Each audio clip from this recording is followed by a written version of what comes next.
የብርሃን እናት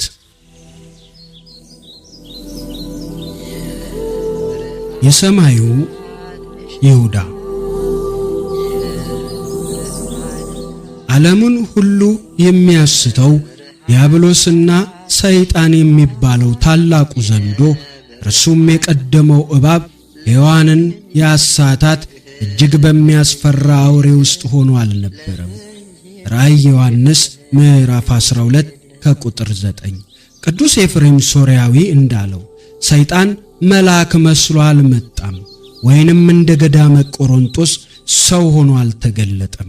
እጅግ ግዙፍ በሆኑ በብሄሞትና ሌዋታን አምሳል ወደ እነርሱ አልመጣም።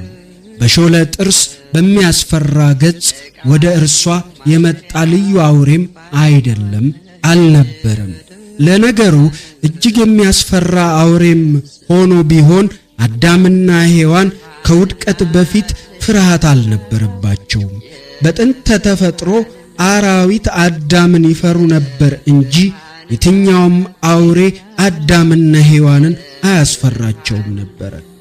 ሰው ወደ አዳማዊ ቅድስናው ሲመለስም ከአራዊት ጋር አብሮ መሆን እንደሚቀለው የብዙ ቅዱሳን ሕይወት ምስክር ነው።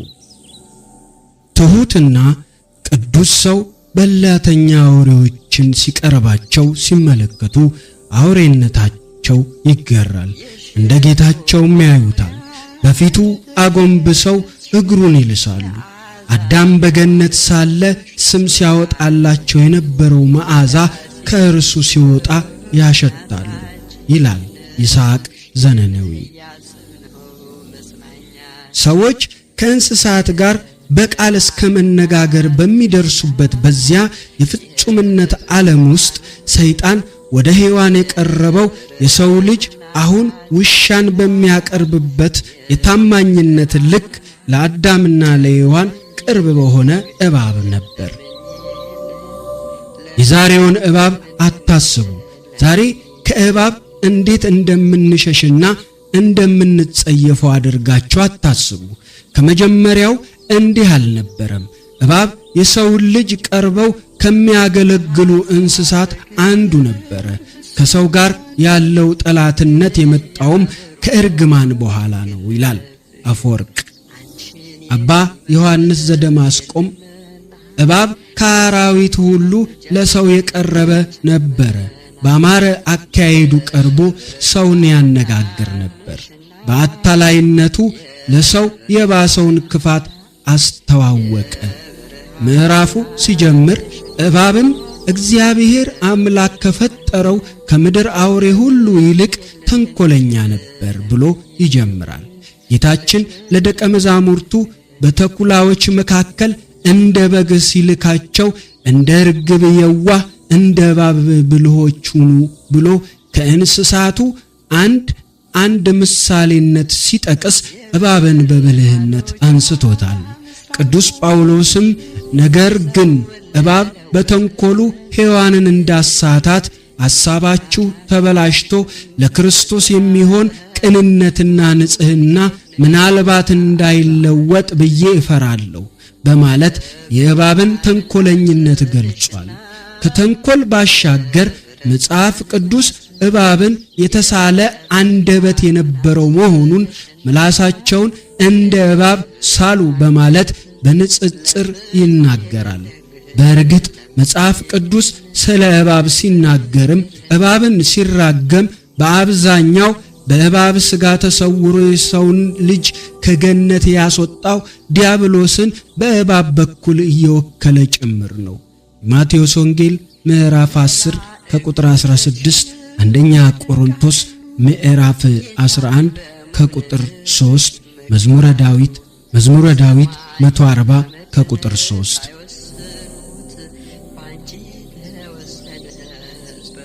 ሆኖም እባብ ተንኮለኛና ብልህ ነው ሲባል የእባብ ተንኮለኝነትና ብልህነት ከምድር አውሬ ሁሉ ብቻ መሆኑን መዘንጋት አይገባም።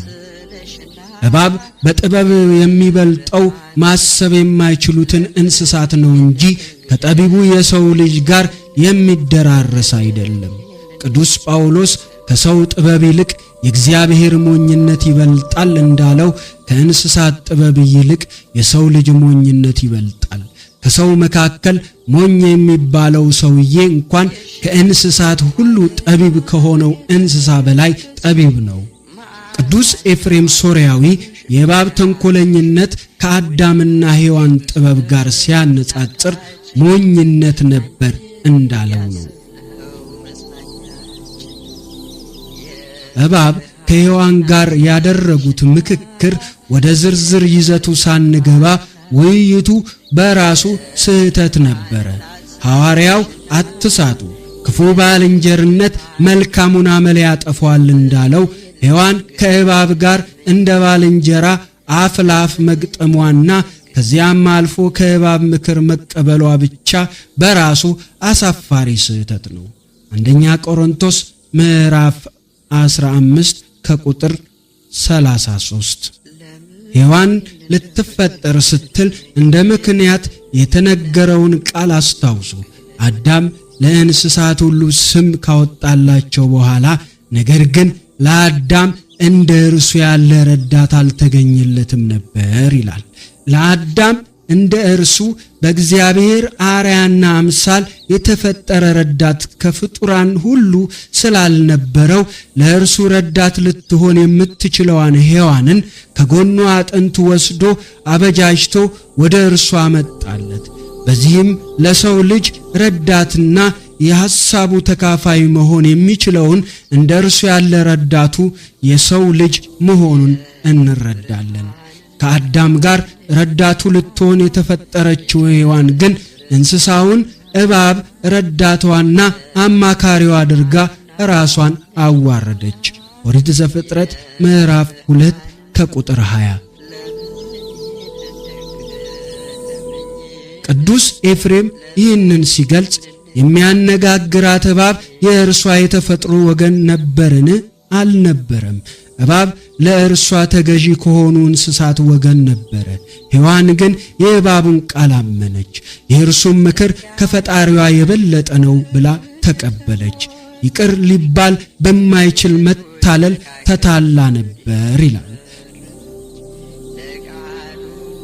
ቅዱስ አባ ጊዮርጊስ ዘጋስጫም ደግሞ ሴት አገልጋይ እመቤቷን እንደምትመክር ለእርሷ እንደሚቀና ሆኖ እባብ መከራት። ካሳታት በኋላ ግን የልጆቿን እግር ለመንከስ የሚጠባበቅ ጠላት ሆናት ሲል የሔዋንና የእባብን ወዳጅነት ከእመቤትና ደንገጡር ቅርበት ጋር አነጻጽሮታል። ሔዋን ከእባብ ጋር በነበራት ቆይታ የከበረውን የእግዚአብሔርን ቃል ዘርዝራ ለእባብ አስረድታለች። ከዚህ ብሉ የሚል ትእዛዙንና ከዚያ አትብሉ የሚለውን ሕጉን በረድፍ አድርጋ እያስቀመጠች አምላክ ላከበረው ፍጡር ለአዳም የነገረውን ምስጢር ለተናቀው እንስሳ ስታብራራዋለች። ከፍ ብለን ባየነው በአባ ጊዮርጊስ አገላለጥ መነጽር እንኳን ብናየው አንድ የንጉሥ ከፍተኛ ባለስልጣን ንጉሥ የነገረውን ዜጎችን አደጋ ላይ ሊጥል የሚችል አደገኛ የሞት ሽረት ምስጢር ሁሉ ዘርዝሮ ለቤቱ አገልጋይ አያወራም። ሔዋን ግን የሰው ልጅን የዘላለማዊነትና ሟቲነት ዕጣ ፈንታ የሚወስነውን መላውን ዓለም አደጋ ላይ የሚጥል ምስጢርና አምላካዊ ሕግ ለእባብ መተንተን ጀመረች። በወንጌል በእግራቸው እንዳይረግጡት ተመልሰውም እንዳይነክሷችሁ የተቀደሰውን ለውሾች አትስጡ፣ ዕንቆቻችሁንም በእሪያ ፊት አትጣሉ ተብሎ ተጽፏል። ማቴዎስ ወንጌል ምዕራፍ 7 ከቁጥር 6። ሔዋን ግን መለኮታዊውን ምስጢር በእባብና ለዲያብሎስ ፊት ጣለች። እባብም የእግዚአብሔርን ትሞታላችሁ የሚል ቃል በእግሩ እንደ ሐሰት ረገጠው፣ እርሷንም ባሏንም ተመልሶ ነከሳቸው ይለናል ዮሐንስ አፈወርቅ። ለመሆኑ ከእባብ ጀርባ ተደብቆ የሚልከሰከሰው ማን ነው? እንዲህ በእባብ ውስጥ ተደብቆ ለሰው ልጅ ክፉ ምክር የሚመክረው እርሱ ማን ነው? አንደበት ካልተዋሰ ማውራት የማይችለው በእባብ የመጀመሪያውን ክፋት በየዘመናቱ በየፍጡራኑ እየገባ ክፋትን የሚዘራው ጠላት እርሱ ማን ነው? ሰይጣን አይደለምን? በእርግጥ ሰይጣንን እንዲህ ያከፋው ምንድነው? በሰው ልጅስ ላይ ያነሳሳው ምንድነው? አንዳንድ ሰዎች እግዚአብሔር ሰይጣንን ባይፈጥረው ኖሮ እኮ ይሄ ሁሉ ችግር አይፈጠርም ነበር ብለው በራሳቸው ድምዳሜ ይተክዛሉ። ሰይጣንን የፈጠረው ግን እግዚአብሔር አይደለም። ኦይ ጉድ! ታዲያ ማን ፈጠረው ልትል ነው ካልከኝ፣ ሰይጣንን የፈጠረውማ ራሱ ሰይጣን ነው። እግዚአብሔር የፈጠረው ሰማሊያ ወይም ሳጥናኤል የተባለ እጅግ የተዋበ ሊጋርድ የተቀባ ኪሩብ ብሩህ መልእክተኛ የአጥቢያ ኮከብ የሆነ መልአክ ነበረ። እግዚአብሔር የፈጠረው በኤደን ገነት የነበረ የከበረ ዕንቁ ልብሱ የሆነለት በእግዚአብሔር ተራራ የሚኖር አለቃ ነበር። ከተፈጠርህበት ቀን ጀምረህ በደል እስኪገኝብህ ድረስ በመንገድህ ፍጹም ነበርህ ተብሎ እንደተጻፈ እግዚአብሔር የፈጠረው እጅግ የተዋበ በቅድስና የተሸለመ መልአክን እንጂ ሰይጣንን አልነበረም። ትንቢተ ሕዝቅኤል ምዕራፍ 28 ቁጥር 15። እናት ልጅ ወልዳ በኋላ ልጇ አድጎ ሌባ ቢሆን እርሷ ልጇን እንጂ ሌባ ወለደች ልትባል እንደማይገባ እግዚአብሔርም ፍጹም መልአክን ፈጠረ እንጂ ራሱን ወደ ረከሰ የፍጥረት ከሳሽነት በነጻ ፈቃዱ የለወጠ ራሱ ሰይጣን ነው። ቅዱስ ሆኖ ተፈጥሮ የረከሰው ክቡር ሆኖ ተፈጥሮ የተዋረደው ራሱ ነው። ስለዚህ እግዚአብሔር ሳጥናኤልን እንጂ ሰይጣንን አልፈጠረም። የሚያብከነክነው ካለ መጽሐፍ ቅዱስ ሞትንም የፈጠረው እግዚአብሔር አይደለም ይላል። ታዲያ ማን ፈጠረው ካልከኝ ጠቢቡ ሰለሞን ይመልስልሃል። እግዚአብሔር ሞትን አልፈጠረምና ነዋሪ ይሆን ዘንድ ሰውን ፈጥሯልና። እግዚአብሔርን የዘነጉ ሰዎች ግን በቃል ጠሩት፣ ባልንጀራም አደረጉት፣ በእርሱም ጠፉ። መጽሐፈ ጥበብ ምዕራፍ 1 ከቁጥር 13 እስከ 16። ሰማልያል የተባለው መልአክ ስለምን ወደቀ? ባጭሩ በልዑል እመሰላለሁ ስላለ ነው። በእግዚአብሔር ስፍራ ሊሆን አምላክነትን ፈልጎ መላእክቱንም ሊያስታቸው ስለሞከረ ነው። ነቢዩ ኢሳይያስ ለዚህ አሳዛኝ መልአክ እንዲህ ሲል ሙሾ አውርዶለታል። አንተ የንጋት ልጅ የአጥቢያ ኮከብ ሆይ እንዴት ከሰማይ ወደቅህ? አሕዛብን ያዋረድህ አንተ ሆይ እንዴት እስከ ምድር ድረስ ተቆረጥህ? አንተን በልብህ ወደ ሰማይ አርጋለሁ፣ ዙፋኔንም ከእግዚአብሔር ከከዋክብትም በላይ ከፍ ከፍ አደርጋለሁ፣ በሰሜንም ዳርቻ በመሰብሰቢያ ተራራ ላይ እቀመጣለሁ፣ ከደመናዎችም ከፍታ በላይ አርጋለሁ፣ በልዑልም እመሰላለሁ አለ። ትንቢተ ኢሳይያስ ምዕራፍ 14 ከቁጥር 12 እስከ 14። ሌላው አብይ ነቢይ ሕዝቅኤልም እንዲህ ሲል ስለ ሳጥናኤልና ተከታዮቹ ጽፏል። በውበትህ ምክንያት ልብህ ኮርቷልና ከክብርህ የተነሳ ጥበብህን አረከስህ፣ በምድር ላይ ጣልው፣ ያዩህም ዘንድ በነገሥታት ፊት ሰጠው። በበደልህ ብዛት በንግድህም ኃጢአት መቅደስህን አረከስህ። ስለዚህ እሳትን ከውስጥህ አውጥቻለሁ፣ እርሷም በልታሃለች። በሚያዩ ሁሉ ፊት በምድር ላይ አመድ አድርጌሃለሁ። ትንቢተ ሕዝቅኤል ምዕራፍ 28 ከቁጥር 17 እስከ 18። ሰይጣን በትዕቢቱ የወደቀው ለብቻው አልነበረም። ልብ አድርጉ፣ ትዕቢት መልአኩን ሰይጣን ያደርጋል። ትሕትና ደግሞ ሰይጣናዊ ሕይወት ያለውን ሰው መልአካዊ ያደርጋል። ሰይጣን የወደቀው በዝሙት አይደለም፣ በስካር በጥጋብም አይደለም። ከተፈጠረ እስካሁን በአፉ እህል ያልዞረ ጾመኛ ነው። እርሱን የጣለው ትዕቢት ነው። ያለ ትሕትና ድንግልናን የሚጠብቅ ሰው ከሰይጣን አይሻልም። ትዕቢተኛ ጾመኛም የሱ ቢጤ ነው። ለአባ ሙሴ ጸሊም እንደተነገረው አንተ ትጾማለህ፣ ሰይጣንም አይበላም። አንተ ትተጋለህ፣ ሰይጣንም እንቅልፍ አያውቅም። ሰይጣንን ድል ልትነሳበት የምትችለው በእርሱ ዘንድ የሌለ ነገር ትሕትና ብቻ ነው።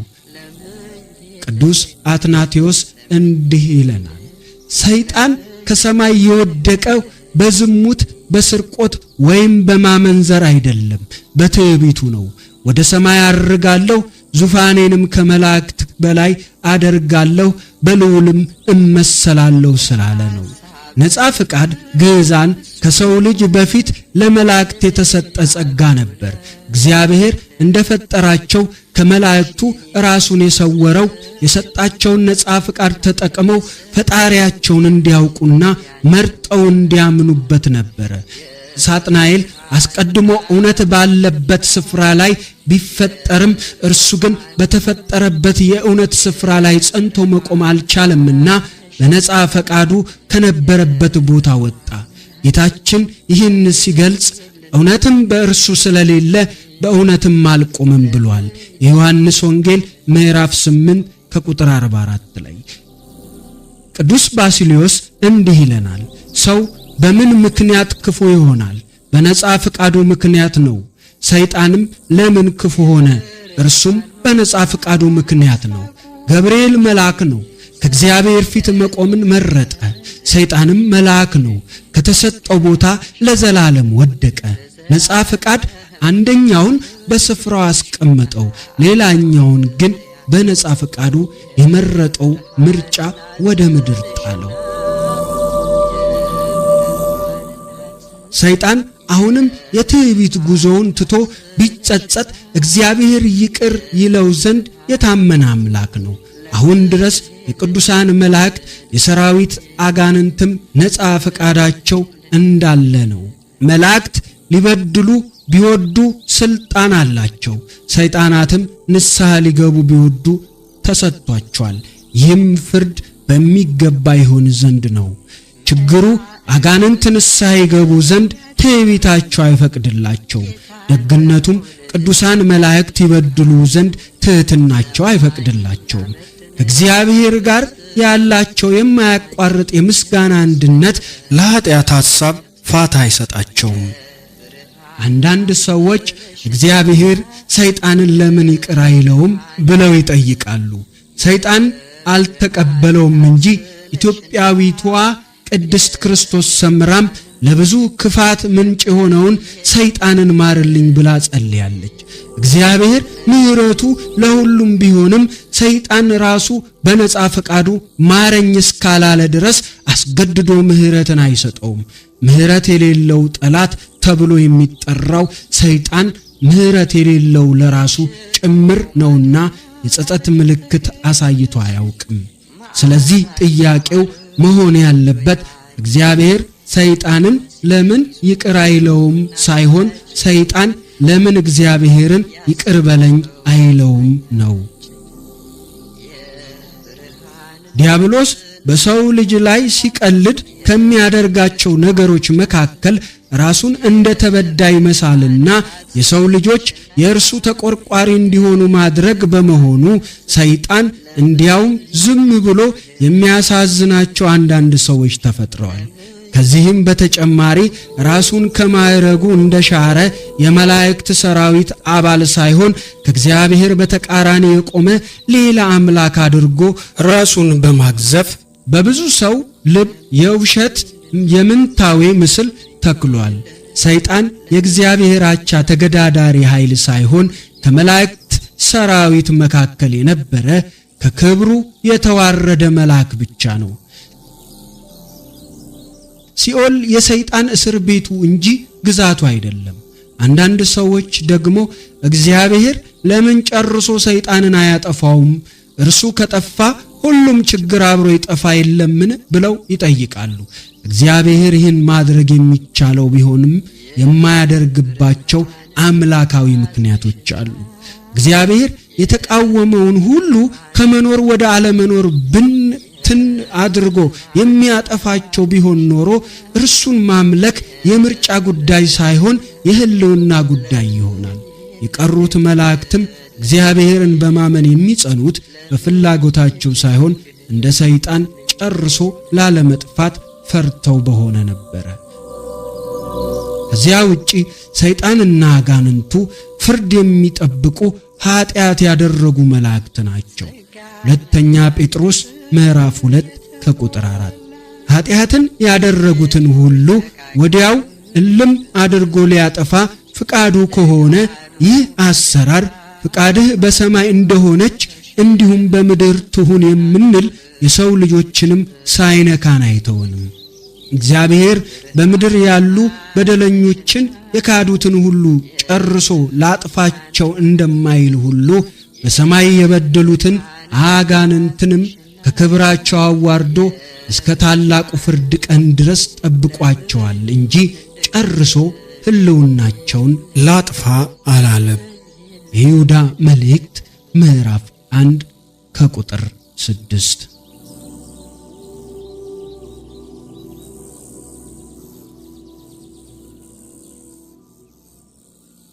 የሽቱ ማኖሪያ የተቀደስሽ መዓዛሽ ያማረ ሽቱ ያለሽ ውዳሴሽ ብዙ ነው እናታችን ስምሽን እያሰብነው መጽናኛችን የብርሃን እናት ነሽና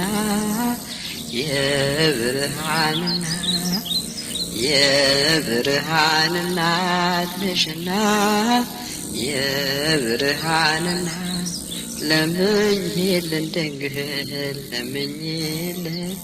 ለምኝልን ድንግል ለምኝ